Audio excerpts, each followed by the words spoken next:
Ladies and gentlemen, my name is Coffee Break, and I am back with game number 3 in this best of 5 series between EGIdra and EGPuma. We are spawning here on NASL Shattered Temple, which is one of my favorite maps just because it's based off of Lost Temple from Brood War, and that brings back good memories. We do have Idra spawning here in the left-hand position as the green Zerg player, and EGPuma as our orange Terran player spawning in the right-hand spot. So we will be having cross positions here. Shattered Temple, not a big map at all. Considering we played on MLG Shattered, not MLG, NASL. I'm just so used to playing MLG maps.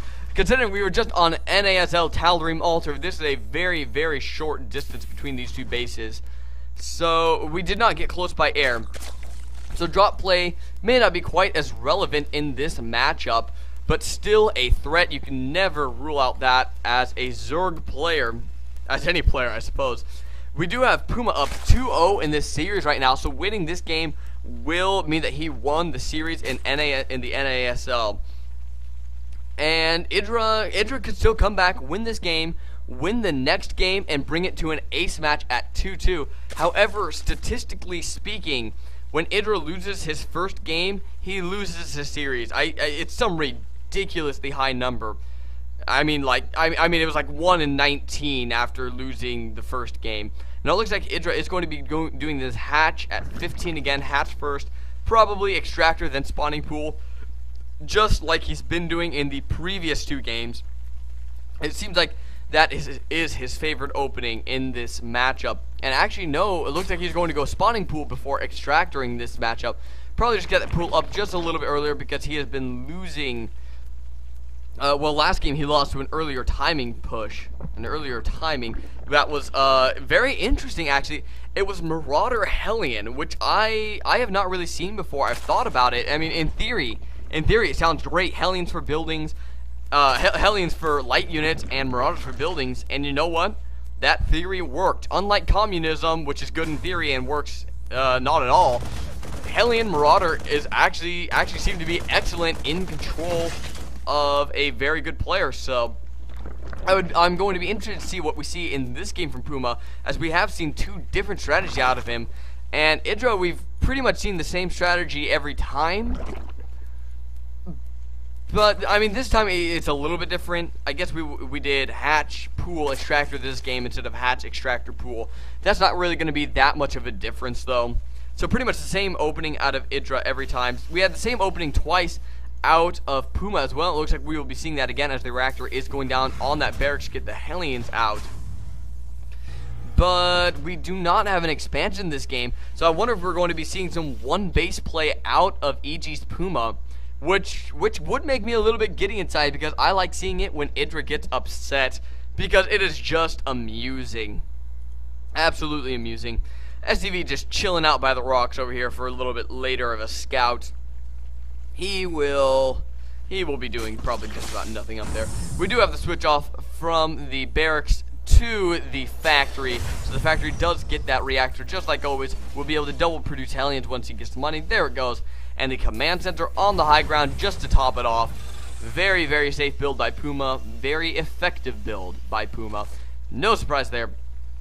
We do have this preempt, just Brian Carlo once again going down at the front of Idra's base. I would not be surprised to see that picked up and moved maybe a little bit back and down towards the ramp a little bit, so it could cover the ramp a little bit more effectively. And this SCV will get into the base, but will not be able to see much, as there is a second queen up here to defend against that. Once again, I'd like to see that spine crawler move back and towards the ramp just a little bit, maybe right about here. Yes, it wouldn't defend the top line here, but even as it is, the Hellions can move up and around, maybe take a shot. Maybe take a single shot from the spine crawler there. We do have these 2 Hellions out now.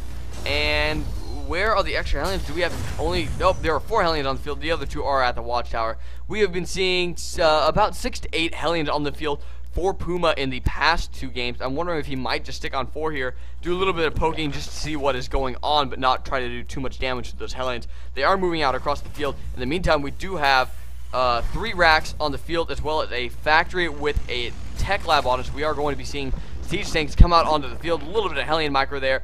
Knows he is not going to be able to get in. A second spine crawler is dropped in response. And that, once again, that's a very good response by EGIdra. You don't want to be susceptible to too much Hellion play. Once again, though, I do have to question the positioning of that spine crawler just a little bit.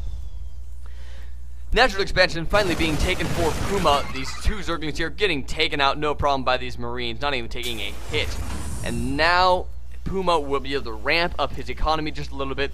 10 Harvesters behind, 36 to 26, now 37 in favor of EGIdra. And even with Mules, Puma's a little bit behind in that count, but that won't be for very long, as we do have these SCVs joining the mineral mining fun as well. One siege tank out, second siege tank being produced right now. Siege tech on the way, and these 4 Hellions over here just chilling out, having a blast. Having just an absolute blast. Just looking at the spine crawlers. And really those are just there to see if EGIdra wants to push out what he might have in his army composition. And it looks like we are going to be seeing a bit of a, well, it looks like Puma is actually just kind of gathering his forces, pulling a few two SCVs, a few SCVs there. These 4 Hellions here just pushing up, doing a little bit of work. There was a brief timing window for EGIdra there as that spine crawler was unburrowed. However, siege tank is going to be siege tech. Excuse me. Siege tech just finishing up now for these siege tanks. They will be able to siege up and be able to do a little bit of damage to these spine crawlers. Now sieging up here, and I don't think EGIdra has too much on the field right now. No, actually just 3 Banelings really, and a few Zerglings to be able to do some damage. Now, there is a nice push out coming in. These SCVs on auto repair for those Hellions. They are out of the range of the siege tanks right now, though. They may want to fall back just a little bit, but no, instead they're going to be pushing up. The siege tanks are just going to be kind of back, and there comes the fallback. But I think it might be a little bit too late. The Baneling making a very nice landing on a group of Marines there, but I don't know if it's going to be enough. He is just down to drones and a couple of Queens down against Hellion and tank with a few Marines standing back to defend those tanks. Now it looks like there are a few more Zerglings out on the field now, but I don't think it's going to be enough to be able to clean this up, especially with those siege tanks right there. The Queen does try to come down the ramp, but knows that there was not enough there to be able to take that out. And the spine crawler is going to be able to pick off from the low ground because of the vision up the ramp. It looks like EGIdra is going to be in a very bad spot once again. 67 to 54 supply. Another spine crawler. The spine crawler just finishing up on the top ramp is taken out. No cancel on that, so those minerals are lost, and those are minerals that EGIdra cannot afford right now. These Zerglings trying to push down once again, get to the tanks, and now all the drones are being pulled from EGIdra, but these siege tanks are just going to be able to bear them all these drones. And there's the GG from EGIdra in this game. EGIdra being 3-0'd by Puma in this series. Beautiful, beautiful play by Puma. Showed a different attack every single game. In the first game, we saw a little bit of drop play into Marine tank, but it was really the drop play that sealed him the deal, I thought.